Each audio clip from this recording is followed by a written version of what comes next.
Salam sejahtera tuan-tuan dan puan-puan yang dihormati sekalian. Kematian lebih 300 kanak-kanak. WHO siasat pengeluar obat batuk.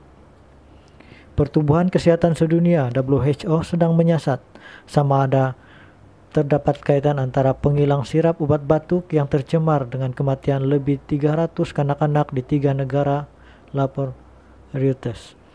Memetik sumber, portal tersebut melaporkan WHO sedang mendapatkan lebih banyak maklumat tentang bahan mentah khusus yang digunakan oleh 6 pengeluar di India dan Indonesia untuk menghasilkan obatan yang dikaitkan dengan kematian itu.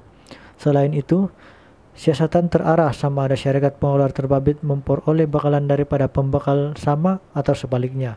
Bagaimanapun, WHO setakat ini tidak mendedahkan nama-nama pembekal yang sedang disiasat. Sumber tersebut menambah WHO turut mempertimbangkan menasihati keluarga di seluruh dunia untuk menilai semula penggunaan sirap batuk kepada kanak-kanak selagi isu keselamatan melibatkan beberapa produk belum dapat diselesaikan. Dalam masa yang sama, WHO jelas sumber tersebut lagi sedang menilai bukti sama ada atau bila sirap obat batuk diperlukan bagi setiap perobatan kepada kanak-kanak. Pada Julai tahun lalu, lebih 300 kanak-kanak berumur bawah 5 tahun meninggal dunia akibat kecederaan buah pinggang yang teruk di Gambia, Indonesia, dan Uzbekistan yang dikaitkan dengan obat batuk tercemar.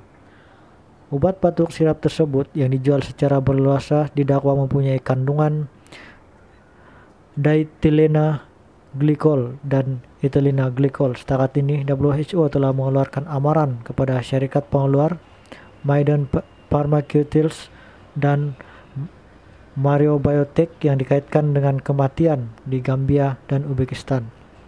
Amaran turut dikeluarkan untuk obat batuk dari 4 pengeluar Indonesia, yaitu PT Yarindo Pharmatama, PT Universal Pharmaceutical, PT Konimex, serta PT Avi Pharma. WHO dijangka mengulas lanjut mengenai status obat sirap batuk dalam sidang akbar pada Selasa waktu tempatan.